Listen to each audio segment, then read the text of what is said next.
திரவியங்கள் உபயோகிப்பது, உங்களுடைய முகங்களை கழுவுவதற்காகவோ அல்லது குளிப்பதற்காகவோ என்னங்க சோப்புகளை உபயோகிப்பது இஹ்ராமுடைய நிலைமையில் இருந்து கொண்டு இதுவெல்லாம் தடுக்கப்பட்டிருக்கிறது. எந்தெந்த விஷயங்கள்லாம் வாசனை திரவியங்கள் சம்பந்தப்பட்ட விஷயமாக இருக்கிறதோ அதுவெல்லாம் உங்களுக்கு தடுக்கப்பட்டிருக்கிறது.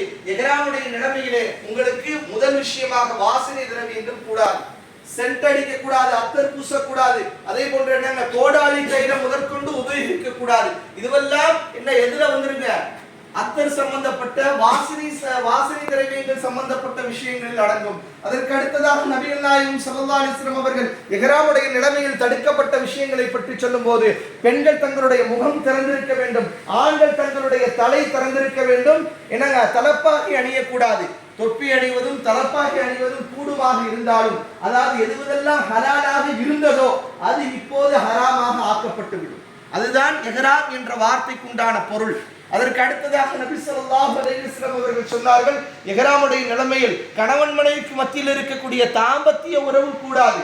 அதே போன்று சண்டை சச்சரவுகள் நமக்கு மத்தியிலே என்னங்க, அதாவது எந்த விதமான பாஸ்போர்ட்டும் இல்லாமல் விசாவும் இல்லாமல் நம்மளோடு பயணித்துக் கொண்டிருக்கக்கூடிய ஒரு ஷைத்தான், அந்த ஷைத்தான் நம்மளோடு இருப்பான். விவாதங்கள் செய்யக்கூடாது, சண்டையிடக்கூடாது, சண்டை சச்சரவுகள் ஈடுபடக்கூடாது. நம்மிடத்தில் யாரையும் சண்டை போடுவதற்காக வந்தால் கூட நான் என்னங்க இஹ்ராமுடைய நிலைமையில் இருக்கிறேன் என்ற அந்த வார்த்தையை மௌனமாக ஆக்கிக் கொண்டு அவரிடத்தில் விலகிக் கொள்வது சிறந்த விஷயமாக இருக்கும். அதற்கு அடுத்ததாக நபி ஸல்லல்லாஹு அலைஹி வஸல்லம் அவர்கள் இஹ்ராமுடைய நிலைமையில் தடுக்கப்பட்ட விஷயங்களை பற்றி சொல்லும் போது, திருமண ஒப்பந்தங்கள் கூட பேசக்கூடாது. என்னுடைய மகனை தருகிறேன் அல்லது உங்களை திருமணம் முடிக்கிறேன், இது போன்ற வார்த்தைகள், திருமண ஒப்பந்தங்கள் பேசக்கூடாது. அதற்கடுத்ததாக நபி ஸல்லல்லாஹு அலைஹி வஸல்லம் அவர்கள் சொன்னார்கள், இங்க இருக்கக்கூடிய புற்பூண்டுகளை நீங்கள் பிடுங்கக்கூடாது. செடிகள் இருக்கும், மரங்கள் இருக்கும், அதனுடைய இலைகளை பிடுங்கக்கூடாது. பூனைகள் இருக்கும், அந்த பூனைகளை விரட்டக்கூடாது, வேட்டையாடக்கூடாது. இப்படியாக பெருமானார் ஸல்லல்லாஹு அலைஹி வஸல்லம் அவர்கள் பலவிதமான தடுக்கப்பட்ட விஷயங்கள், இஹ்ராமிலே தடுக்கப்பட்ட விஷயங்களை சொல்லியிருக்கிறார்கள். அதற்கு உங்களுடைய நகங்கள் இருக்கிறது, அந்த நகங்களை வெட்டக்கூடாது. சிலர்களுக்கு பிடுங்கி வந்த நிலையில் இருக்கும், அதை கூட எடுக்கக்கூடாது. சிலர்களுக்கு கடிக்கக்கூடிய பழக்கங்கள் இருக்கும், அதை கடிக்கக்கூடாது. ரோமங்களை பிடுங்கக்கூடாது. இதெல்லாம் தடுக்கப்பட்டிருக்கிறது. இஹ்ராமுடைய நிலைமையில் மிக முக்கியமான ஒரு விஷயம். அதையும் நபர்கள் என்ன பண்ணிடுவாங்க அப்படின்னா மறந்து, அதாவது ஆண்களாக இருக்கக்கூடியவர்கள் தங்களுடைய மேல் அங்கி இருக்கும், இதுதான் மேல் அங்கி, இது கீழ் அங்கி என்பதாக சொல்வார்கள். இந்த மேல் அங்கியை கலட்டி விடக்கூடாது. பெண்கள் தாங்கள் போட்டிருக்கக்கூடிய ஸ்கார்ஃப்கள், அந்த ஸ்கார்ஃப்களை கலட்டக்கூடாது. அப்ப எப்படி ஒளி செய்யறது அப்படின்னா, ஸ்கார்ஃப்களை லைட்டா எடுத்துட்டு மேலாப்புல என்னங்க மசாஜ் செஞ்சுட்டு மீண்டும் என்ன பண்ணிக்கணும், மாட்டிக்கொள்ள வேண்டும். உங்களுடைய புர்கா, நீங்கள் அணிந்திருக்கக்கூடிய புர்கா முதற்கொண்டு உங்களுக்கு என்னங்க இஹ்ராமுடைய துணி, இஹ்ராமுடைய நிலைமையில புர்காவை கழட்டக்கூடாது.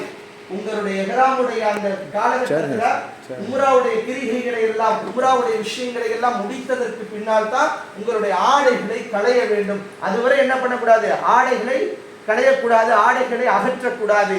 அப்ப இதுல இருந்தும் ஏதேனும் ஒன்றை ஒருவர் செய்து விட்டால், ஒருத்தவர் அத்தர் பூசிடுறாரு அல்லது என்ன பண்ணாரு, ஏதாவது புற்பூண்டுகளை பிடிக்கிறாரு, அதாவது பூனைகளை விரட்டிடுறாரு, இது மாதிரி ஏதாவது விஷயம், தடுக்கப்பட்ட விஷயத்துல ஏதாவது ஒன்றை செய்து விடுகிறார் என்று சொன்னால், ஒரு ஆட்டை அறுத்து தமு கொடுத்தால் மட்டும்தான் அவருடைய உம்ரா நிறைவேறும். அப்புறம் உம்ரா நிறைவேறாது. உம்ராவுடைய காலகட்டம், அந்த உம்ரா உங்களுக்கு நிறைவேற வேண்டும் சொன்னா இந்த தம்முடைய காலகட்டத்தை நிறைவேற்றினால் மட்டுமே அந்த உம்ரா நிறைவேறும். அது அல்லாம நீங்கள் தனிப்பட்ட முறையில நீங்க ஒரு உம்ராவிற்கான இஹ்ராமுடைய நியத்து செஞ்சு அது செஞ்சீங்கன்னா அந்த உம்ராக்கள் வேற.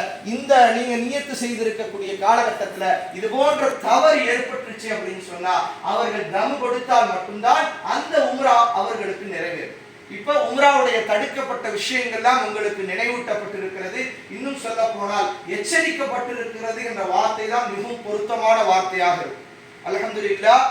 உம்ராவுடைய விஷயங்களுக்கு வருவோம்.